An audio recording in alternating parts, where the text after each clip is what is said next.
안녕하세요. 진짜 오랜만에 영상 찍지. 별다른 이유가 있었던 건 아니야. 영상 안 찍은 건.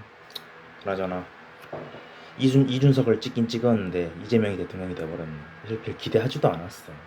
왜냐면은 이준석은 아직까지는 제3당에 속하고 1당, 2당에게 좀 그런 표현이지만 깜냥은 안 되잖아. 그렇기 때문에 이준석이 결국에는 대통령이 못 되긴 했지만 그래도 후회는 없다. 이준석 찍은 거에 대한 후회는 없어. 몇 번이나 말했지만 내가 이준석을 찍은 이유는 교육 공약 때문이었어. 무슨 말이냐? 교사들의 인권을 보장하고 그리고 또 뭐냐? 그래 수학인가? 수학 교육 책임지겠다는 그 공약 두 개 때문에 내가 이준석을 지지했던 거지. 다른 이유가 있어서 사람으로서의 이준석, 즉 개인으로서의 이준석에게 연모의 감정을 부은 건 아니겠지. 내가 개인 아니니까. 아무튼 내가 찍은 사람이 안 돼서 아쉽긴 하지만 아쉬운 건 아쉬운 거고 이준석을 찍은 걸 후회하진 않습니다. 근데 진짜 오랜만에 영상 찍지 왜 이렇게 영상을 오랜만에 찍냐면은 역시 별다른 이유가 없습니다. 나는 언제나 아무런 이유가 없어. 어떻게 보면은 목적 없이 사는 걸 수도 있겠지. 목표도 없고 목적도 없고 꿈도 없고 희망도 없는 이런 약간 좀 심한 말이지만 기생충 같은 인생을 살고 있는데 상관없어. 내 마음이야. 나는 요즘에는 이런 생각이 들더라고. 인생을 살아가면서 가장 중요한 건 목표가 아니라는 생각이 들어.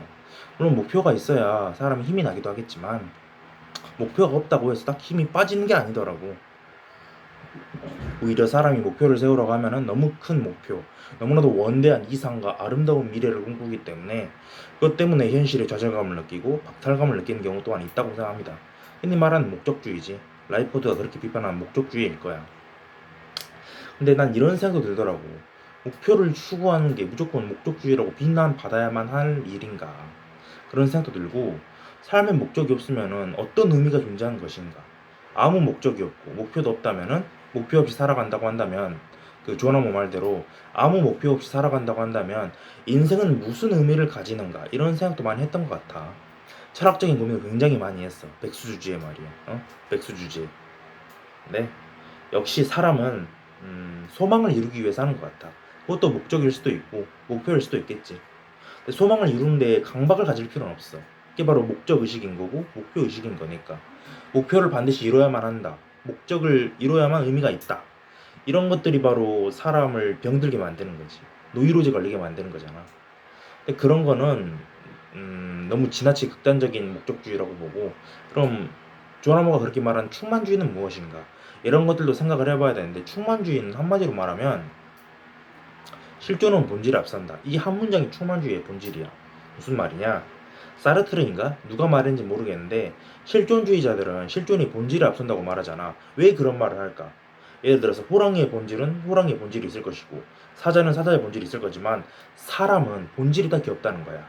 이게 호모 사피엔스 사피엔스의 종족 특성일 수도 있겠지만 개인의 특성일 수도 있다는 것이 무슨 말이냐? 그냥 넓게 인류 보면은 개인이 다들 다르기 때문에 특성이 없다 이 말을 하려는 게 아니라 나 한 명을 치더라도 사람은 즉 인간은 너무나도 특성이 다양하기 때문에 정체성을 하나로 규정지을 수가 없다는 거야. 그래서 치열하게 실존해보고 그 다음에 사후적으로 명명 규정되는 게 본질인 거야. 그런 거지. 왜 이야기를 하느냐? 실존주의에 대해서 치열하게 고민을 해봤기 때문이야. 물론 내가 니체나 쇼펜하우어의 책을 읽어본 건 아니야. 그런 위대한 사상가들의 책은 감히 엄두를 못 내겠어. 나는 현대의 석학들의 책은 좋아하는데 좀 근대스러운 인물들은 별로입니다. 나는 그렇게까지 위대한 사상가들의 책은 어려워서 못 읽겠더라고. 이런 책은 읽어봤어. 카를로 로벨리의 책인데 이 책 제목이 잘 안 보일 거야. 아까에서 볼까? 나 없이는 존재하지 않는 세상. 양자물리학 책인데 철학책은 아니지. 하지만 여기서 나오는 상대주의, 상대론적 관점이라고 보는 게 맞겠지. 그런 철학적인 통찰도 얻을 수 있었다고 생각해. 이게 무슨 말이냐? 예를 들어서 고양이 실험을 생각해보자. 슈레딩거의 고양이 실험을 생각해보자면은 내가 보나 안 보나 그게 고양이하고 무슨 상관이 있을까 이런 생각이 들잖아. 하지만 그게 아닌 거야. 예를 들어서 상자를 열었을 때 고양이가 죽어 있다면 독극물 병이 깨진 거구나. 따라서 방사성 원소가 붕괴했었구나 라고 과거가 결정되는 거야. 패키지로 봐야 된다.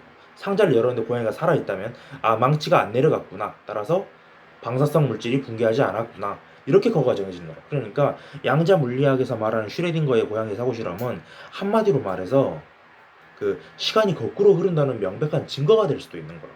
왜? 고전역학의 관점에서 따지자면은 바라보자면은 아인슈타인의 고전역학까지 다 포함해서 말하는 말이야.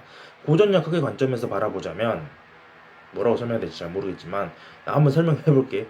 고전역학에 의했을 때 고양이 실험이 있다면, 그러니까 그 독극물이랑 망치, 가이거 계수기 다 넣은 다음에 내가 보든 안 보든 상자를 열어보든 열어보지 않든 고양이가 이미 죽거나 살아있는 두 개가 있는 거고 나는 그걸 확인하기만 할 뿐인 거잖아. 근데 그게 아니라는 거야. 내가 열어본 미래가 먼저고, 그러니까 인과 역전이야.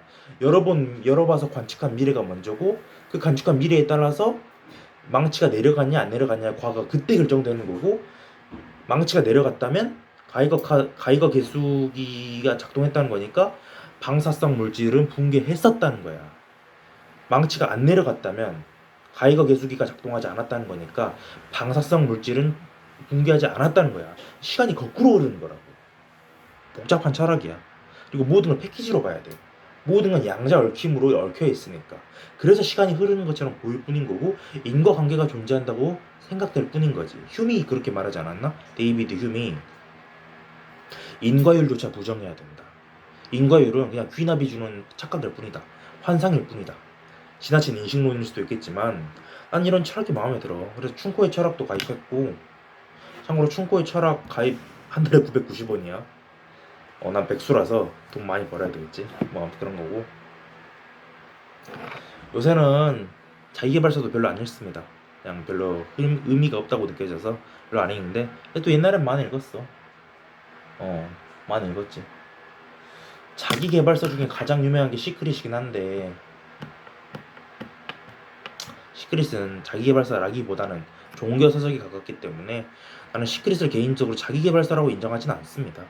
그냥 종교적 색채가 강하고, 그렇다고 해서 종교적 색채가 강하기 때문에 시크릿은 없다, 시크릿은 없는 거다, 자기계발서는 쓰레기다 이렇게 말하는 것도 아닌 거지. 그것도 좀 너무 극단적으로 치우친 생각일 수도 있으니까. 아이고, 샤워하니까 기분이 다 좋네. 방금 샤워했거든. 내가 한번 영상 안 올릴 때 3일간 머리를 안 감아 본 적이 있습니다. 물로만 씻고 그랬더니 머리가 떡 져가지고 진짜 냄새가 나더라고. 벌레들이 막 주위에 날아다니고. 그래서 이러다가 진짜 몸에 곰팡이 생기겠는데 이런 생각이 들어가지고 무서워서 씻었습니다. 뭐 그런 거지. 뭐 딱히 할 말은 없고, 시험이 며칠 남았냐? 오늘이 8일이니까 13일 남았네. 13일이면 충분하지. 합격하고 오겠습니다.